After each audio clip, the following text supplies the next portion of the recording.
Սիրելի հայրենակիցներ, այս ընտրություններն առաջի անգամ ցույց տվեցին, որ Հայաստանի վարչապետը այլևս չունի ժողովրդի մեծամասնության վստահությունը։ Այսօր Հայաստանը ղեկավարում է մի վարչապետ, որը չունի ժողովրդի հստակ եւ ուժեղ մանդատը։ Նիկոլ Փաշինյանը կիրառեց իշխանական ռեսուրսի գրեթե բոլոր այն մեթոդները, որոնք բնորոշ են ոչ ժողովրդավարական վարչակարգերին, սակայն նույնիսկ այդ պայմաններում չկարողացավ ստանալ ժողովրդի մեծամասնության աջակցությունը։ Նա նորանկախ Հայաստանի պատմության մեջ ամենաթույլ վարչապետն է։ Սա հայ ժողովրդի համարձակության եւ փոփոխության կամքի ամենավառ ապացույցն է։ Շնորհակալություն ենք հայտնում Հայաստանի բոլոր քաղաքացիներին, որոնք չվախեցան, չերկմտեցին եւ կանգնեցին փոփոխության կողքին։ Շնորհակալություն ենք հայտնում ուժեղ Հայաստան դաշինքի բոլոր անդամներին, որոնք շարունակեցին պայքարը նույնիսկ այն պայմաններում, երբ իրենց գործընկերներից շատերը քաղաքական հետապնդումների ենթարկվեցին, միայն այն պատճառով, որ պայքարել էին ուժեղ Հայաստան ունենալու համար։ Շնորհակալություն ենք հայտնում մեր բոլոր աջակիցներին, որոնցից շատերը բացահայտ կանգնեցին մեր կողքին, անգամ վտանգելով իրենց աշխատանքն ու ապագան։ Յուրաքանչյուր քաղաքացու, որը քվեարկեց ազատ եւ արդար ընտրությունների, օրենքի գերակայության եւ Հայաստանի արժանապատիվ ապագայի համար։ Այս ընտրություններից հետո մեկ բան ակնհայտ է. Հայաստանի ժողովուրդը քվեարկել է Փաշինյանի իշխանության դեմ։ Հայաստանի ժողովուրդը մերժել է եկեղեցու դեմ տարվող պայքարը եւ ազգային ինքնության թուլացման քաղաքականությունը։ Հայաստանի ժողովուրդը մերժել է սահմանադրությունը փոփոխելու եւ ազգային շահերի հաշվին զիջումների գնալու ծրագիրը։ Հայաստանի ժողովուրդը մերժել է այն տնտեսական քաղաքականությունը, որը նվազեցնում է մարդկանց կենսամակարդակը։ Եթե Հայաստանը երկուսակցական համակարգ ունենար, ինչպես օրինակ Միացյալ Նահանգներում, ապա այս ընտրություններում հաղթողն ակնհայտ էր։ Չնայած վարչական ճնշումներին, ընտրախախտումներին, ուժեղ Հայաստանի դեմ իրականացրած քաղաքական հետապնդումներին, Փաշինյանը չկարողացավ ստանալ հաշվարկված ձայների մեծամասնությունը։ Նա չկարողացավ իրականացնել իր գլխավոր քաղաքական նպատակը՝ սահմանադրական մեծամասնության ապահովումը։ Կան լուրջ հիմքեր ենթադրելու, որ քաղաքացիական պայմանագրի իրական աջակցությունը զգալիորեն ավելի ցածր էր, քան պաշտոնապես հրապարակված թվերը։ Նույնիսկ քվեարկության օրը պետական համակարգի աշխատակիցների նկատմամբ գործադրվել են ճնշումներ, իսկ բազմաթիվ փաստեր են հրապարակվել զինծառայողների մասնակցությամբ ընտրական գործընթացի ավարտից հետո։ Եթե ընտրություններ լինեին իրապես ազատ, անկախ եւ մրցակցային, Հայաստանի այսօրվա առաջնորդը լինելու էր Սամվել Կարապետյանը։ Սամվել Կարապետյանը ավելի քան 1 տարի անցկացրեց կալանքի տակ, սակայն նույնիսկ այդ պայմաններում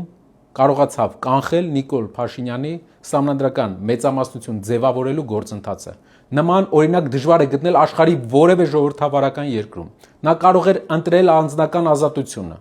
եթե հրաժարվեր պայքարից, սակայն նա ընտրեց պայքարել Հայաստանի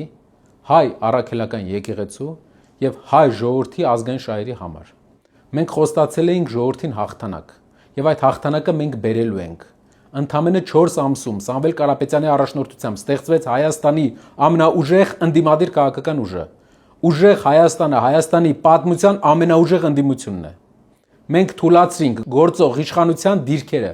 Մենք փակեցինք այն ճանապարհը, որով Փաշինյանը ցանկանում էր ստանալ սահմանադրական մեծամասնություն եւ իրականացնել իր քաղաքական ծրագրերը։ Եվ այսպես, այսօր մենք ուզում ենք հայտարարել մի բան. ազգային ժողով գնալու թե չգնալու մասին։ Որոշումը ընդունելուց առաջ մենք քննարկել ենք 2 սցենար։ Առաջինը գնում ենք ազգային ժողով եւ դրանով օրենսդիրում ունենում ենք ներկայացվածություն, երկրորդը չենք գնում ազգային ժողով եւ չենք ունենում ներկայացվածություն։ Նայեցինք տարբերակ փողոցային պայքարի։ Եթե փողոցում հայտնվում էր 70-80 հազար մարդ, ապա այդ պարագայում մենք ազգային ժողովում չէինք ունենում գրեթե մեկ պատգամավոր, որը կքվեարկեր մեր բերվող փոփոխության օգտին։ Քաղաքացիական պայմանագիր կուսակցության եւ ընդդիմության ձայների համեմատության տարբերությունը այնքան շատ էր, որ գործնականում անհնար էր հասնել օրենսդիրի միջոցով իշխանափոխության փողոցային պայքարի արդյունքում։ Եթե գնում ենք օրենսդիր եւ չի լինում փողոցային պայքար, այդ ժամանակ գրեթե անհնար է բանակցային պրոցեսների միջոցով իշխանական պատգամավորներին բերել այն կարծիքի, որ պետք է փոփոխություն։ Այդ իսկ պատճառով մենք եկանք մի կարևոր եզրահանգման, որպեսզի Հայաստանում տեղի ունենա կարևոր փոփոխություն, պետք է երկու կարևոր բան՝ փողոցային պայքար եւ ազգային ժողովում օրենսդրում ընդդիմության մեծ ներկայացվածություն։ Այս համակցությունը կբերի մեծ փոփոխության։ Իհարկե, դա պետք է լինի մեկ անգամ, մեկ օր եւ վերջնական։ Մենք չենք պատրաստվում մարդկանց հրավիրել փողոց այն ժամանակ, երբ չենք տեսնում հնարավորությունը մեծ փոփոխության։ Մենք պատրաստվում ենք մարդկանց հրավիրել փողոց այն ժամանակ, երբ կտեսնենք մոտ հնարավորությունը փոփոխության եւ օրենսդրի եւ փողոցի համակցության արդյունքում մենք ունենանք լեգիտիմ եւ խաղաղ փոփոխություն։ Այսպիսով մենք եկանք մի հայտարարի, որ ճիշտը մեր կողմից, մեր ուժի կողմից մանդատների վերցնելն է եւ ներկայացվածությունն է ազգային ժողովում, որպեսզի ապահովի այն ներկայությունը,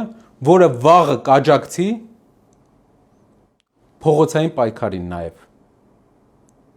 Հիշեցնեմ, որ ուժեղ Հայաստանը եւ ընդհանրապես ընդդիմությունը այսօր պատմականորեն ամենաշատ ձայներն է ստացել Փաշինյանական իշխանության ժամանակահատվածում։ Հայաստանում իրական ընդդիմադիր դաշտում ազգային ժողովի ընտրությունների